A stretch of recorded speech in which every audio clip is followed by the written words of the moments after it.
നമസ്കാരം. ഇക്കുറി ആര് ഭരണത്തിൽ വരും? ഭരണത്തിലെത്തിയാൽ എന്താണ് സംഭവിക്കുക?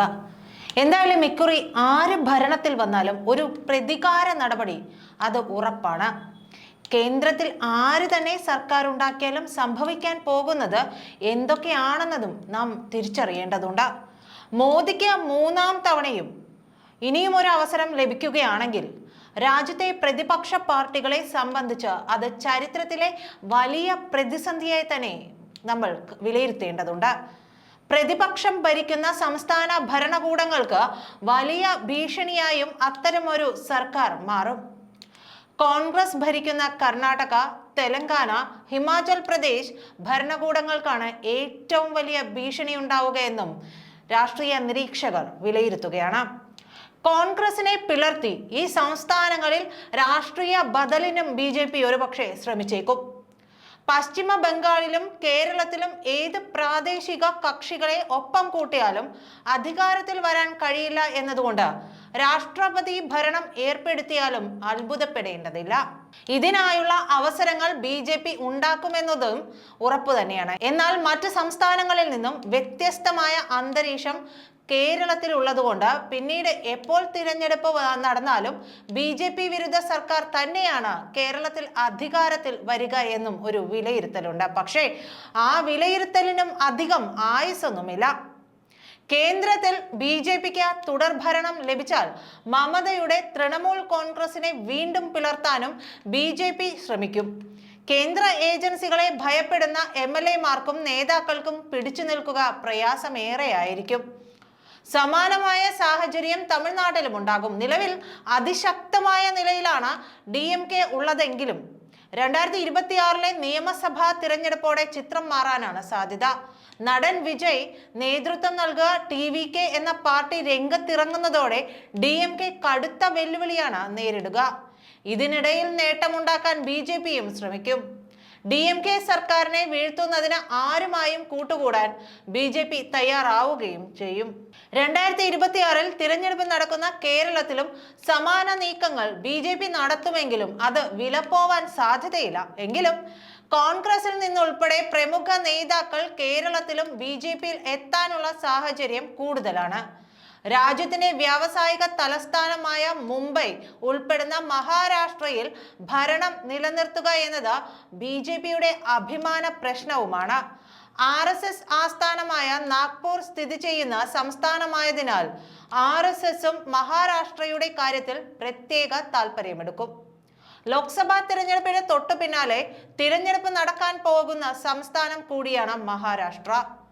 ലോക്സഭാ തിരഞ്ഞെടുപ്പിൽ ശിവസേന ഉദ്ധവ് വിഭാഗം മികച്ച പ്രകടനം കാഴ്ചവെച്ചാൽ അവരെ വീണ്ടും ഒപ്പം കൂട്ടാനും BJP ശ്രമിച്ചേക്കും. മോദി മൂന്നാമതും അധികാരത്തിൽ വന്നാൽ ശരത് പവാറിന്റെ NCPക്കും പിന്നെ മഹാരാഷ്ട്രയിൽ പിടിച്ചു നിൽക്കാൻ കഴിയില്ല. സമാജ്വാദി പാർട്ടി, RJD തുടങ്ങിയ രാജ്യത്തെ പ്രമുഖ പ്രതിപക്ഷ പാർട്ടികളെ പിളർത്താനും ഈ അവസരം BJP ഉപയോഗപ്പെടുത്തും. ആം ആദ്മി പാർട്ടിയെയും BJP വെറുതെ വിടില്ല. മോദി വീണ്ടും അധികാരത്തിൽ വന്നാൽ കേജ്രിവാളിന് നേരെയുള്ള കുരുക്ക് മുറുകുക തന്നെ ചെയ്യും.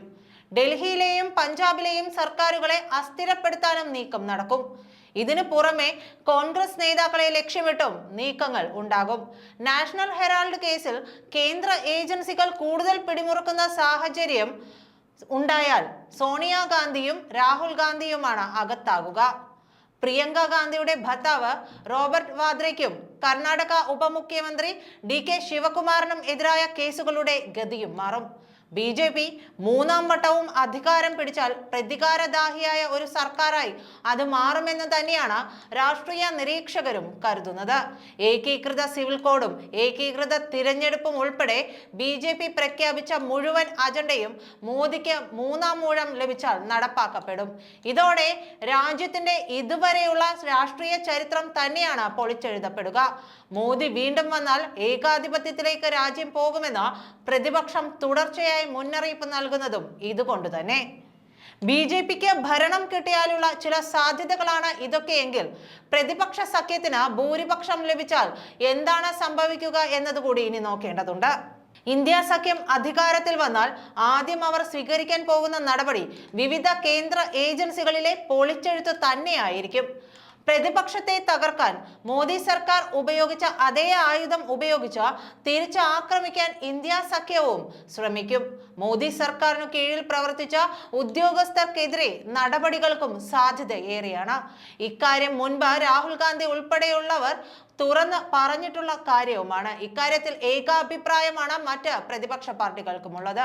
അതായത് ഇന്ത്യ സഖ്യം അധികാരത്തിൽ വന്നാൽ തങ്ങളെ വേട്ടയാടിയ ഉദ്യോഗസ്ഥരെ അവർ വെറുതെ വിടില്ലെന്ന് സാരം. വേണ്ടപ്പെട്ടവരെ കീ പോസ്റ്റുകളിൽ നിയമിച്ച് BJP നേതാക്കളെ വേട്ടയാടാനാണ് അത്തരമൊരു സാഹചര്യത്തിൽ ഇന്ത്യ സഖ്യം ശ്രമിക്കുക.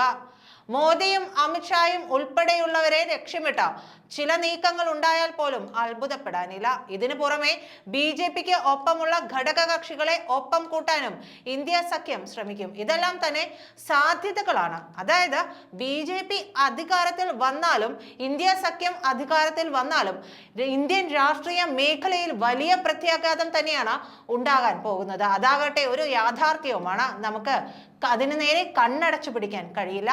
നന്ദി. അസാധ്യമെന്ന് കരുതുന്നത് ഇനി സാധ്യമാകും. ഹാട്രിയിലൂടെ Hattri hair transplant and PRP clinic.